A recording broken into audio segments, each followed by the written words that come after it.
Okey. Salam sejahtera semua dan selamat datang saya ucapkan kepada semua ahli panel yang bersama saya pada hari ini. Okey, baiklah. Kembali lagi kita ke rancangan perbincangan bulat bersama saya, Greshada Irma, selaku moderator anda pada hari ini. Dan pada hari ini juga, kita akan membincangkan dan juga mendiskusikan sebuah topik yang menarik, iaitu topik yang bertajuk dengan kebangkitan semula Islam di Malaysia dan juga implikasinya terhadap undang-undang. Okey, baik. Sebelum kita mengupas dengan lebih lanjut topik yang nak kita bincangkan pada hari ini, eloklah kiranya saya memperkenalkan dulu ahli panel yang bersama saya pada hari ini. Okey, baik. Saya mulakan dengan saudari Shavena Simpson. Okey, apa khabar saudari? Salam sejahtera, saudari moderator. Saya sihat saja. Okey, baiklah. Syukurlah saudari dalam keadaan sehat. Ialah dengan keadaan COVID ni kita hanya mampu buat uh, webinar seperti ni je lah dekat tempat masing-masing. Okey, baiklah. Seterusnya saya beralih kepada saudari Nurul Husna. Saudari sihat tak berada dekat situ? Alhamdulillah saya sihat. Okay, Terima syukurlah. kasih. Syukurlah semua dalam keadaan baik-baik.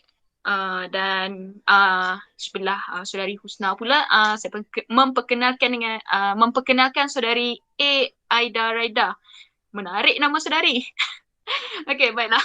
Saudari sihat tak? Okay, Alhamdulillah saya sihat saja.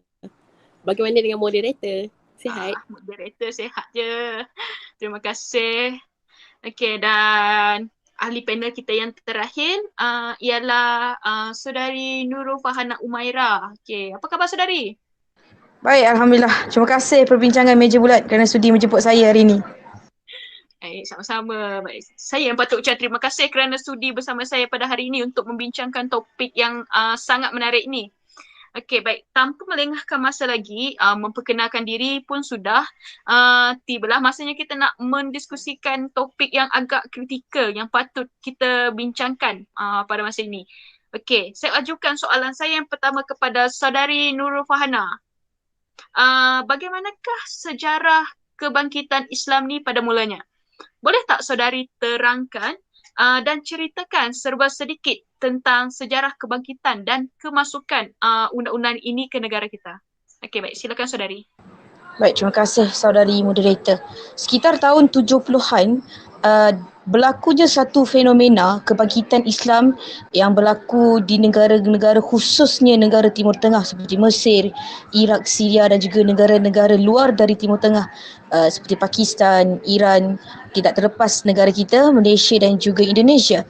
Ada beberapa faktor dan juga pandangan mengenai gerakan kebangkitan Islam di dunia dan secara khususnya kita fokuskan di Malaysia, di mana fenomena kebangkitan agama ini adalah satu gelombang kesedaran yang bagi membawa masyarakat Islam untuk kembali kepada ajaran Islam dengan mewujudkan satu Islam yang lebih dominan, mewujudkan kuasa politik yang dikuasai oleh orang Islam itu sendiri. Dan gelombang kebangkitan Islam ini juga bersifat holistik, merangkumi genap aspek kehidupan lah. Tidak bukan hanya dari sudut kehidupan keagamaan semata-mata, tetapi juga aspek-aspek lain seperti ekonomi, kita ada politik, pentadbiran pendidikan, termasuklah sosial dan juga kemasyarakatan. Dan boleh saya katakan kedatangan penjajah itu terutamanya semasa Perang Dunia memberikan kesan yang besar kepada masyarakat Islam di Malaysia. Okey, kalau kita melihat kepada kebangkitan kesedaran masyarakat Islam berlaku sekitar tahun 1960-an sehingga tahun 90-an lah. Okey, ini adalah kesinambungan kalau kita lihat kepada gerakan reformis yang berlaku dulu-dulu. Okey, pada yang berlaku sejak akhir abad ke-19 hingga ke awal abad 20, kita lihat reformis ini diwakili oleh gerakan kaum muda. Bermakna gerakan yang mula-mula dibawa oleh contoh Jamaluddin Afghani, Sheikh Muhammad Abduh dan Rashid Rida ini tidak terhenti di sini kerana gerakannya ini terus didokong di dalam struktur yang berbeza. Ideologi ini terus didokong oleh tokoh-tokoh reformis yang lebih baharulah, di mana mereka membentuk satu gerakan agama dalam memperjuangkan matlamat dan tujuan ideologi reformis. Itu kesinambungan daripada kaum muda. Dan kalau kita menganalisis sejarah, sejarah telah membuktikan bahawa undang-undang Islam yang ada di Malaysia pada hari ini dah wujud lama. Okey, apabila Islam dah bertapak di semenanjung tanah Melayu pada abad ke-13 lagi. Dan undang-undang Islam ini kemudiannya melalui fasa-fasa perkembangan lah. Okey, di mana negeri-negeri Melayu sebelum penjajahan oleh kuasa-kuasa barat. Okey, ketika zaman penjajahan kuasa-kuasa barat, kita bermula dengan Portugis, pergi kepada Belanda dan akhirnya Inggeris. Ini memberikan impak yang besar kepada kedudukan undang-undang Islam dan akhirnya zaman selepas kemerdekaan tanah Melayu. Sebab apa, kita tahu kalau kita lihat kepada evolusi dalam undang-undang Islam ini, Islam itu mengatur aspek kehidupan. Okey, ketika ini mula bertapak lah. Tetapi kedatangan kuasa barat, mereka telah mengecilkan atau mensempitkan skop bidang kuasa oleh mereka, terutamanya Inggeris, apabila mereka membataskan undang-undang Islam hanya kepada skop undang-undang diri mereka sendiri semata-mata. Dan pengaruh kebangkitan Islam yang kuat pada tahun 70-an ini, terutamanya di peringkat global dan negara kita, macam yang saya sebut sebentar tadi lah, diwakili oleh gerakan reformis kaum muda ataupun seperti gerakan Islah, khususnya dalam kalangan masyarakat Melayu itu sendiri. Gerakan kebangkitan Islam kita boleh kaitkan dengan pengaruh politik Melayu. Sebab apa? Sebab kaum Melayu rata-ratanya adalah pengganut agama Islam. Kita kena faham pengaruh kebangkitan Islam yang berlaku dekat peringkat global ini ada sejarahnya yang tersendiri. Terutamanya jika kita lihat kepada revolusi Iran yang berlaku pada tahun 79 yang akhirnya mempengaruhi pemikiran gerakan Islam di seluruh dunia, termasuklah negara kita sendiri. Tetapi biarpun sejarah kebangkitan Islam ini ada kaitan dengan wacana pengislaman ilmu, tetapi kedua-duanya tidak mempunyai kesinambungan. Okey, sebab apa? Kedua-duanya melibatkan isu yang berbeza. Okey, kalau kita lihat pada abad ke-19 dan abad ke-20, respon masyarakat Melayu kepada pihak British bukan sahaja kepada kritikan terhadap sains barat, tetapi menjurus kepada penentangan terhadap penjajahan fizikal British. Okey, walaupun pada awalnya kaum muda ini mendapat respon lah, memberikan respon terhadap modernisasi. Okey, dan respon awal terhadap modernisasi barat ni lah dianggap penting untuk kemajuan masyarakat Islam. Okey, bila kita cuba bentuk berlandaskan Islam itu sendiri. Tetapi kebangkitan Islam dalam konteks wacana pengislaman ilmu lebih menjurus kepada pendekatan kritikal terhadap barat, termasuklah kritikan terhadap sains barat. Dan kalau kita melihat kebangkitan Islam di Malaysia dilihat sebagai satu perkembangan yang berlaku melalui dua gelombang yang berbeza. Gelombang pertama, kita rujuk kepada kebangkitan Islam pada zaman penjajahan, usaha-usaha awal terhadap modernisasi oleh kaum muda yang menentang kedua-dua, kaum tua dan juga modernisasi ala barat. Kalau kita tengok yang kedua pula, merujuk kepada kebangkitan Islam selepas merdeka. Okey, digerakkan oleh golongan intelektual Melayu lah, juga dipengaruhi oleh perkembangan luaran yang semacam saya sebut sebentar tadi, iaitu revolusi Iran. Okey, melalui kedua-dua gelombang ini ada corak pendekatan respon intelek Melayu yang berbeza-beza. Okey, kalau kita melihat kepada kebangkitan Islam yang lebih awal, kita lebih memperlihatkan kecenderungan untuk menolak pendekatan yang kritikal terhadap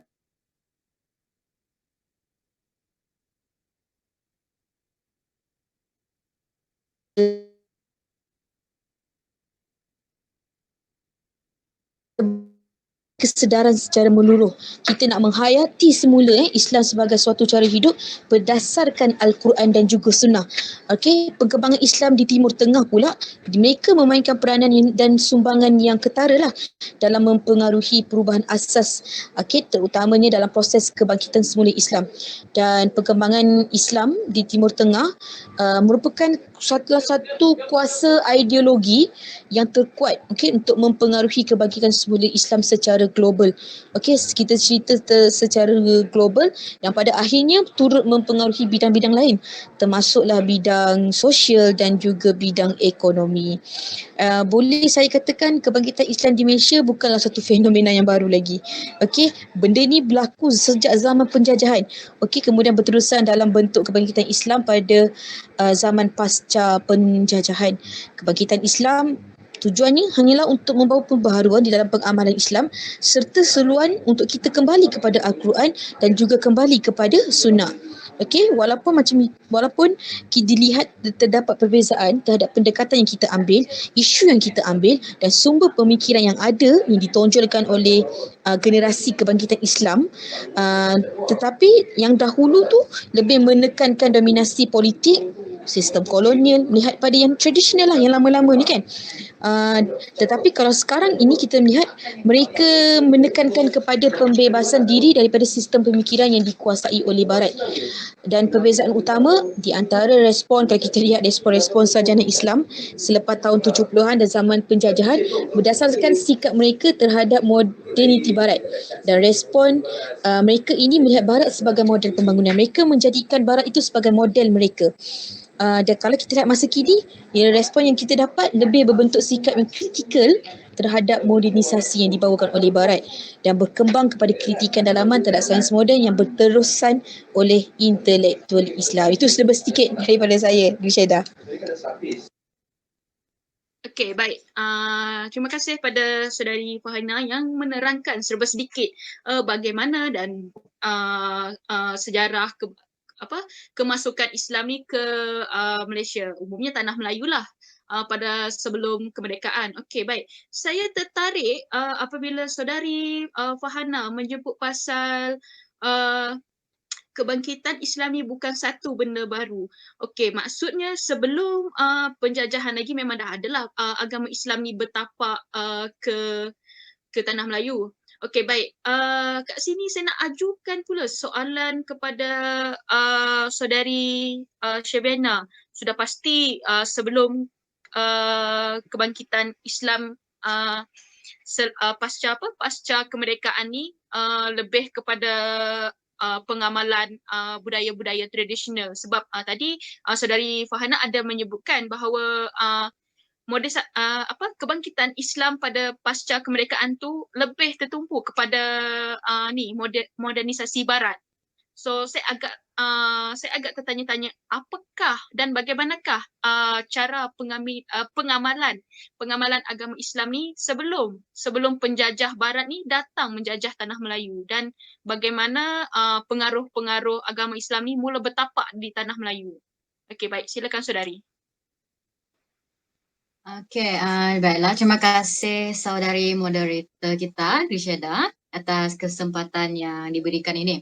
Baiklah, seperti yang telah kita dengar daripada ahli panel kita yang pertama tadi, iaitu saudari Fahana, dia telah menerangkan serba sedikit tentang bagaimana kedatangan agama Islam ke tanah Melayu, dan dia juga ada menyentuh serba sedikit tentang kebangkitan Islam ni bukan hanya setakat di Malaysia, tapi juga secara global ya.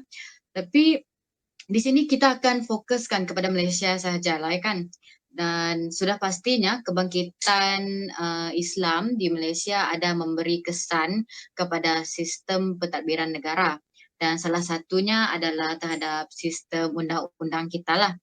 Jadi oleh itu adalah lebih baik sebelum kita masuk ke topik sebenar kita, iaitu tentang kebangkitan Islam ni dan kesan dia ataupun implikasi dia kepada undang-undang negara, adalah lebih baik kita imbas kembali sejarah bagaimana ataupun tentang undang-undang lama di tanah Melayu dahulu sebelum kebangkitan Islam, yang lebih ke arah tradisional lah maksudnya kan.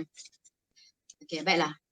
Untuk pengetahuan saudari sekalian, saudari semua, mengikut penyelidikan ahli sejarah agama, Islam telah berkembang di Asia Tenggara sejak kurun ke-13 dan telah sampai ke tanah Melayu kira-kira satu kurun selepas itu, iaitu pada kurun ke-15.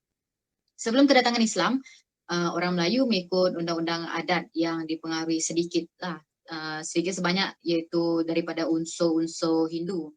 Sebab sebelum kedatangan Islam, Tanah Melayu ni, orang-orang di Tanah Melayu ni mereka mengamalkan kira adat-adat Hindu lah. Jadi dia mempengaruhi sedikit.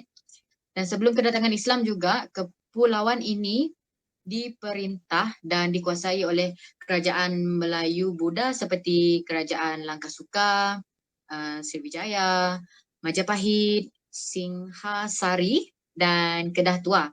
Namun begitu, setelah kedatangan Islam, senario ini telah berubah dan seterusnya Islam telah banyak mempengaruhi aspek kehidupan masyarakat ketika itu. Kemudian Islam menyerap masuk ke alam Melayu melalui undang-undang pemerintahannya, di mana terdapat bukti kukuh tentang hubung kait secara langsung dengan institusi raja yang sekaligus menunjukkan bahawa proses tersebut telah dipengaruhi oleh keadaan dan motif politik pada ketika itu. Dan pada kurun ke-15 juga, kemasukan pedagang dari Arab dan pedagang India yang beragama Islam telah membawa masuk agama ini ke tanah Melayu, iaitu mereka lah yang bawa agama Islam ni datang ke tanah Melayu, iaitu pedagang dari Arab dan India. Berawal dari pengislaman Sultan Melaka diikuti dengan para rakyat jelata, dan secara tidak langsung orang-orang Melayu pada ketika itu telah diislamkan juga sebab raja mereka telah diislamkan, dan secara tidak langsung lah rakyat-rakyat pun turut mengikut raja mereka. Okey, sebelum kita masuk ke implikasi perkembangan agama Islam terhadap undang-undang, eloklah kita melihat kepada faktor perkembangan penyebaran agama Islam ini terlebih dahulu.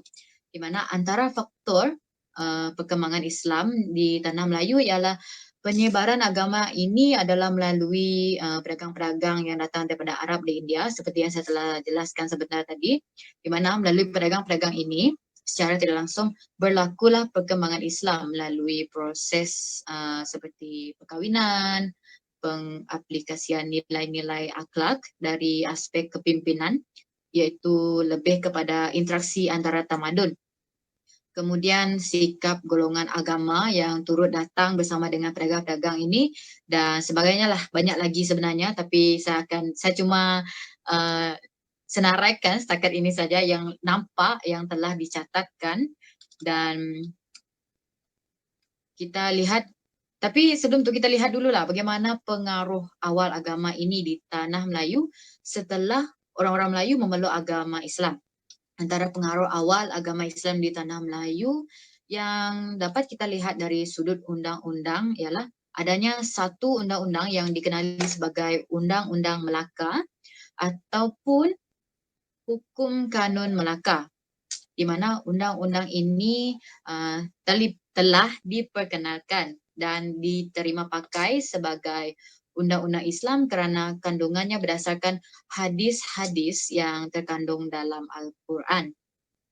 Walaupun ia banyak merujuk kepada undang-undang adat dan bukan sepenuhnya ataupun semuanya Islam tadi, namun ia sudah cukup sebenarnya untuk membuktikan bahawa undang-undang Islam sudah pun mula diimplementasikan pada ketika itu, walaupun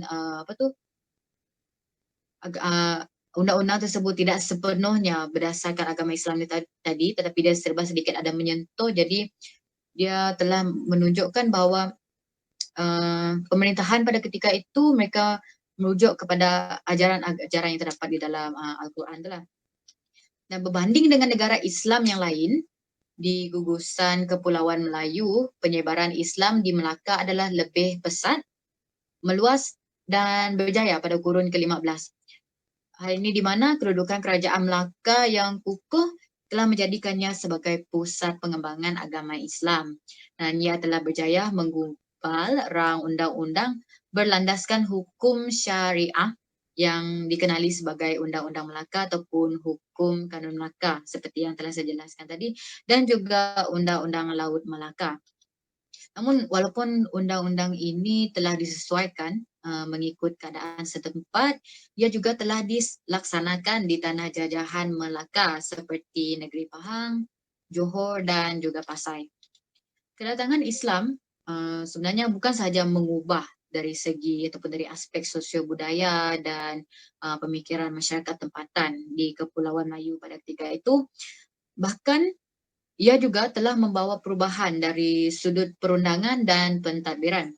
Bukti sejarah yang menunjukkan undang-undang Islam telah pun diamalkan di tanah Melayu sebelum kedatangan penjajah barat ialah meliputi hukum Islam secara menyeluruh, sama ada yang menyentuh jenayah, urus niaga atau muamalat, kekeluargaan, prosedur dan keterangan.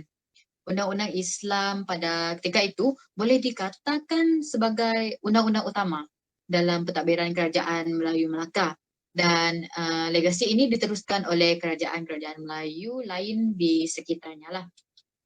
Dan untuk pengetahuan saudari sekalian juga, sebenarnya Kanun Melaka ataupun Undang-Undang Melaka ini merupakan hasil rujukan daripada teks Abu Syuja, At-Tariq dan Fad Al-Qarib oleh Ibnu Al-Qasin Al-Ghazi. Maafkan saya sekiranya ada salah sebut ya. Malah undang-undang ini juga dikatakan mengandungi perundangan Islam dan ianya terdiri daripada Undang-Undang Melaka asal, Undang-Undang Laut, Undang-Undang Keluarga dan Undang-Undang Jual Beli. Manakala di Perak pula terdapat Undang-Undang 99 Perak. Bagi negara Terengganu, negeri ini dia ada undang-undang Islam telah ditadbir dengan berkesan di bawah pemerintahan Sultan Zainal Abidin yang kedua. Manakala bagi negeri Johor pula, majalah Al-Ahkam dari Turki telah diterjemahkan ke bahasa Melayu dan dipakai di Johor. Malah pada akhir abad ke-19, Perlembagaan Johor melalui artikel 2 menyatakan dengan jelas bahawa raja yang terpilih hendaklah berbangsa Melayu, berdarah raja dan seorang lelaki dan beragama Islam sepatutnya. Seeloknya lah. Malah agama Islam juga diktiraf sebagai agama rasmi bagi negeri Johor.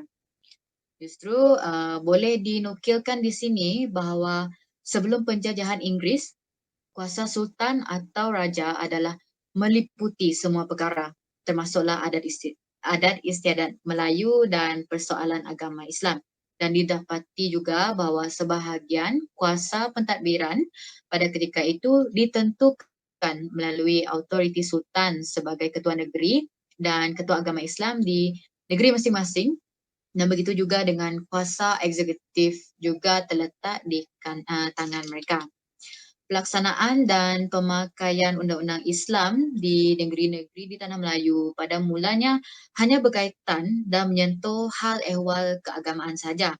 Namun seiring dengan perkembangan semasa dan keperluan semasa, penggunaannya telah semakin luas sehingga kini skop perundangan Islam ini telah digunakan dalam pelbagai aspek lah. Saya harap penjelasan saya ini ataupun perkongsian saya ini dapat memberi sedikit sebanyak info baru kepada saudari sekalian, dan saya serahkan kembali kepada moderator kita. Okey, baik. Terima kasih saudari Syabena. Okey, baik.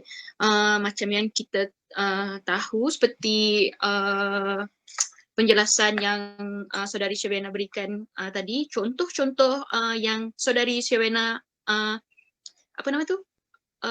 senaraikan tadi telah menunjukkan bahawa ada percubaan pada zaman sebelum kedatangan British untuk mengubah suai undang-undang adat Melayu dan mengambil undang-undang Islam.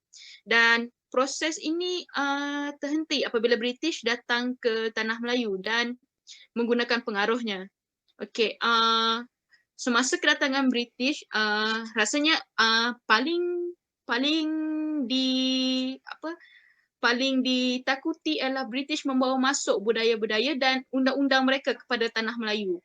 Dan saya yakin bila orang luar masuk ke negara kita contohnya dan membawa budaya kita membawa budaya mereka akan menimbulkan salah satu perasaan untuk mempertahankan undang-undang yang kita sedia ada. maksud saya tadi undang-undang Islam yang telah dibawa ke tanah Melayu lah sebelum kedatangan British. Baik, saya tidak nafikan pasti ada gerakan-gerakan yang mempelopori dalam usaha meningkatkan lagi dan memartabatkan lagi undang-undang Islam itu. Okey, baik. Seterusnya dan dengan ini saya nak mengajukan persoalan saya kepada saudari Aida. Siapakah yang mempelopori gerakan-gerakan untuk memartabatkan undang-undang Islam ni selepas kedatangan British? Okey, baik. Silakan saudari. Okey, baiklah. Terima kasih moderator Grisheda. Suara saya jelas tak? Okey, jadi selepas kemerdekaan, kita ada yang terkenal, seorang tokoh yang terkenal iaitu Profesor Ahmad bin Muhammad Ibrahim. Dia merupakan orang yang tidak asing dalam bidang akademik, terutamanya dalam bidang perundangan. Kepakaran beliau ni telah menelusuri pelbagai ceruk tujahan sama ada dari aspek undang-undang sivil maupun undang-undang Islam. Okey, saya akan membincangkan mengenai tokoh yang selepas pasca kemerdekaan iaitu pada tahun 1970 hingga 1990 ya. Ahmad bin Ibrahim ni dia pernah menjadi magistrate pada tahun 1946 dan hakim pada tahun 1947. Beliau juga telah menubuhkan Akta Pentadbiran Undang-Undang Islam 1966 AMLA yang merintis penubuhan Mahkamah Syariah. Jadi beliau ni merupakan pencetus Mahkamah Syariah, pencetus perkembangan Mahkamah Syariah di Malaysia. Seterusnya, Profesor Ahmad bin Muhammad Ibrahim ni juga dia merupakan pengasas kepada kuliah undang-undang di Universiti Islam Antarabangsa Malaysia, UIAM, dan beliau juga telah menggabungkan pengajian undang-undang sivil dan undang-undang Islam. Oleh sebab itulah banyak kesan ataupun implikasi terhadap undang-undang pada masa kini tercetusnya daripada beliau. Jadi hasilnya beliau telah melahirkan ramai graduan yang menjadi pengamal undang-undang yang mempunyai semangat untuk memartabatkan Islam dalam perundangan Malaysia. Tidak lupa juga, beliau juga antara tokoh yang bertanggungjawab dalam menubuhkan Akta Bank Islam 1983. Jadi bila ramai graduan yang telah dilahirkan daripada ajaran Profesor Ahmad bin Muhammad Ibrahim ni, dia dia telah menubuhkan satu gerakan Islam yang reformis, yang kita boleh kenali dia sebagai ABIM lah. ABIM ni adalah Angkatan Belia Islam Malaysia. Angkatan Belia Islam Malaysia ni adalah satu pertubuhan yang diwakili oleh kebanyakannya adalah wakil-wakil pelajar universiti. Jadinya wakil-wakil pelajar universiti adalah wakil-wakil peserta yang mempunyai intelektual yang tinggi, yang mendapat pengajian yang tinggi dalam bidang perundangan. Motif ABIM ini adalah untuk melahirkan masyarakat Islam yang mengamalkan cara hidup Islam dalam segala aspek kehidupan mereka. Tidak lupa juga selain ABIM ni, pelajar-pelajar daripada Persatuan Kolej Islam Antarabangsa, Kolej Islam Malaysia, mahasiswa daripada Universiti Melaya juga turut serta bersama ABIM dalam gerakan Islam yang reformis seperti ini. ABIM ini juga memperjuangkan dari skop syariah. Dari skop syariah dalam aspek undang-undang yang kita bincangkan sekarang, undang-undang jenayah, perniagaan, aspek kehidupan sosial dan politik. Jadi ABIM ni adalah salah satu gerakan yang lantang bersuara serta dia menyokong Islam dan demokrasi di Malaysia. Okay. Sekian itu saja. Saya harap penerangan saya ini jelas. Okey, baiklah. Terima kasih Saudari Aida. Jelas penerangan yang diberikan. Okey, baik. Saya amat tertarik ya dengan gerakan intelektual yang dibawakan oleh Angkatan Belia Islam Malaysia ni. Nampak sangat pemikiran mereka agak ke depan dalam mempertahankan undang-undang Islam ini. Baik, seterusnya setelah kita dapat tahu kebangkitan dan tokoh-tokoh yang mempelopori gerakan kebangkitan Islam ni, saya ada satu persoalan, iaitu apakah implikasinya terhadap undang-undang kita pada masa kini. Seperti yang kita ketahui sebelum ni, maksudnya sebelum kebangkitan besar-besaran yang digerakkan oleh gerakan intelektual yang terdiri daripada golongan pelajar-pelajar ABIM dengan murid-murid pelajar-pelajar tokoh-tokoh yang disebut oleh Saudari Aida, sudah pasti ada tindakan-tindakan dan desakan-desakan yang mereka adakan sebelum ni memberi implikasi terhadap undang-undang kita pada masa kini. Tidak kiralah daripada segi sivil dan juga syariah. Tapi rasanya lebih kepada undang-undang syariah sebab dalam skop perjuangan Angkatan Belia Islam Malaysia itu tadi sudah pasti menjurus kepada penegakan hukum agama Islam. Baik, soalan ini saya ajukan kepada Saudari Nur Husna mengenai implikasi gerakan tersebut terhadap undang-undang, gerakan kebangkitan tersebut terhadap undang-undang yang kita ada sekarang. Okey, baik, silakan Saudari Husna. Okey, baiklah. Terima kasih kepada saudari moderator kita, Cikgu Syedah Irma atas soalan yang diajukan tadi. Baiklah, kita telah mendengar tentang sejarah kebangkitan, sejarah undang-undang lama dan juga fakta-fakta daripada panel-panel kita yang lain tadi.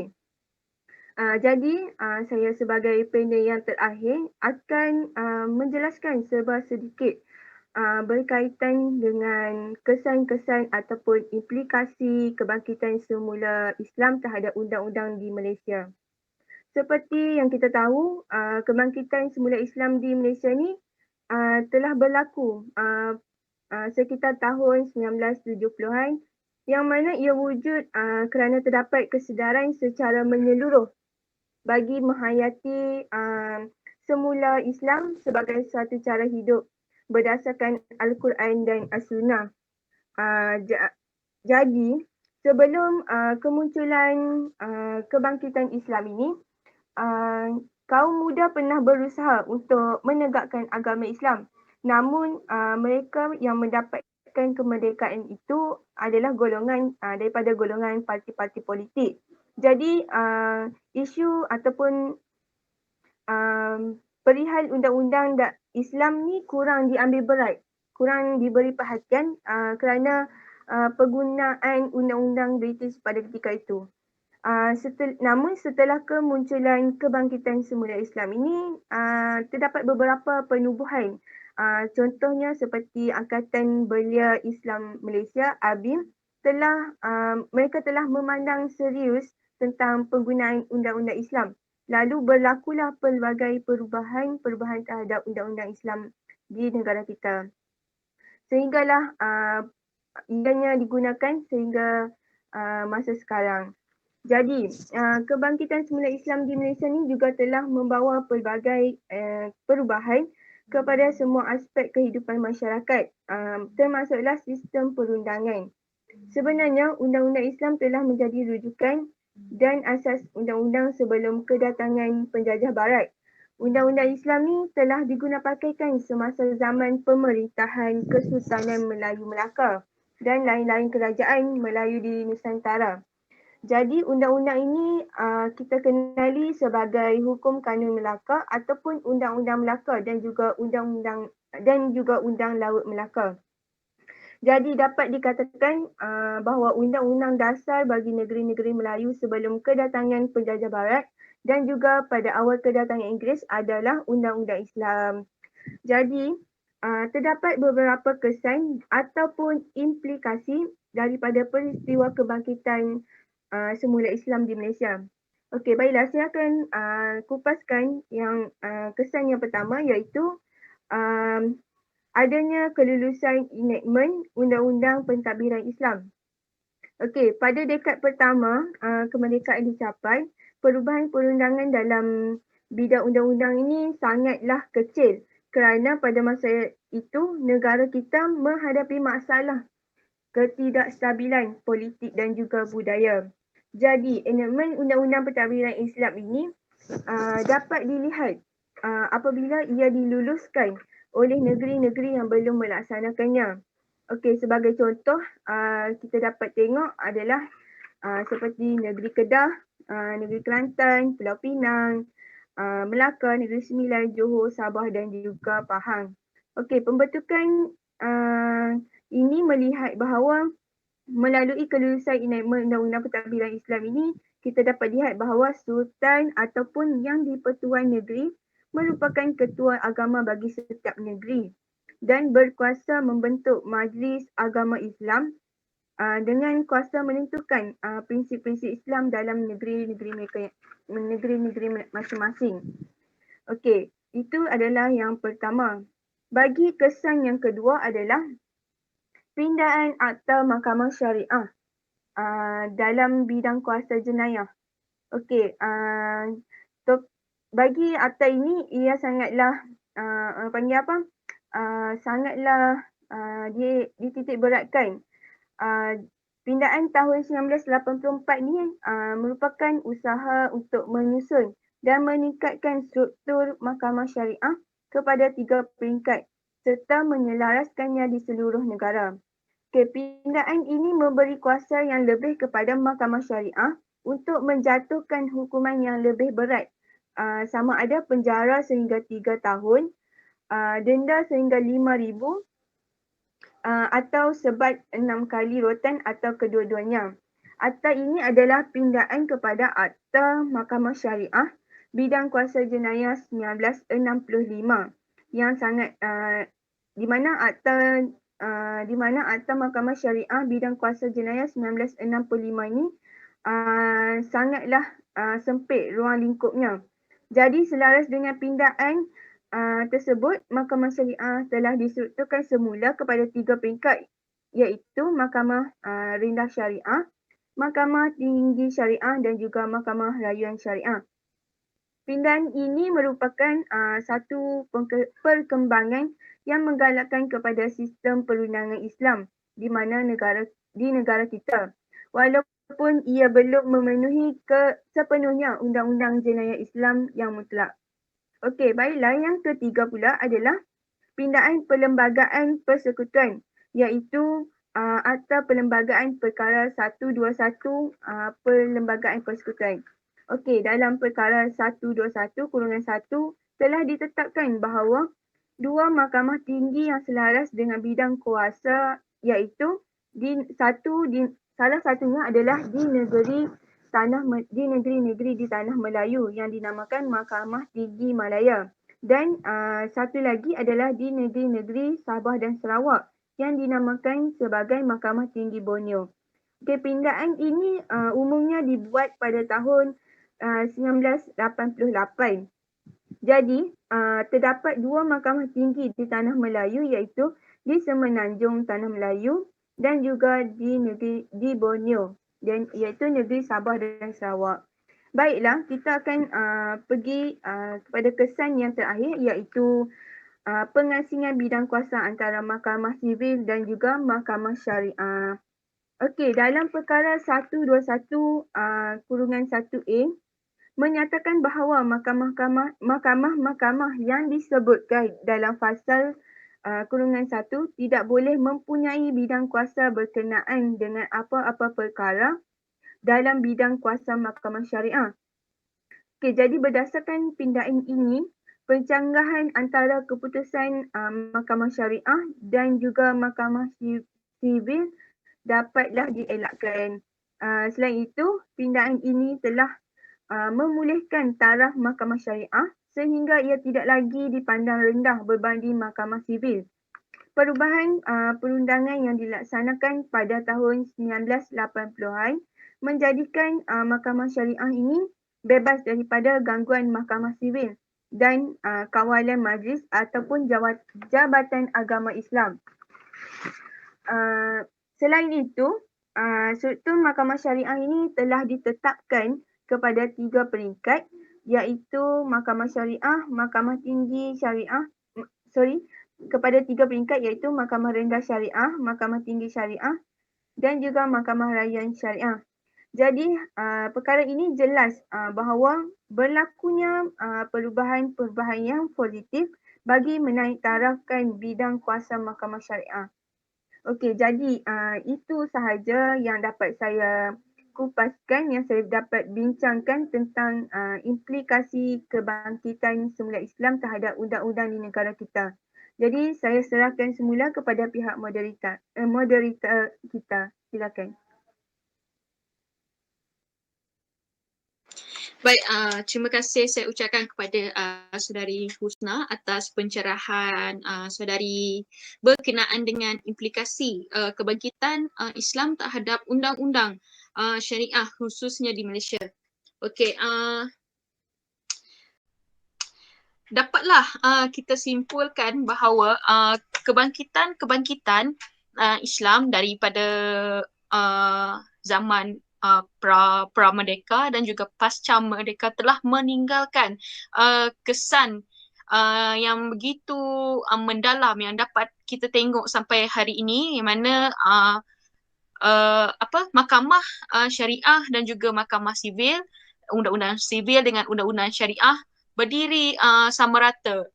Dan lebih mudahlah bagi mereka yang beragama Islam untuk merujuk kepada mahkamah syariah khususnya tentang hal-hal ehwal semasa berkaitan dengan kewangan, keluarga dan juga lain-lain. Okey, baik.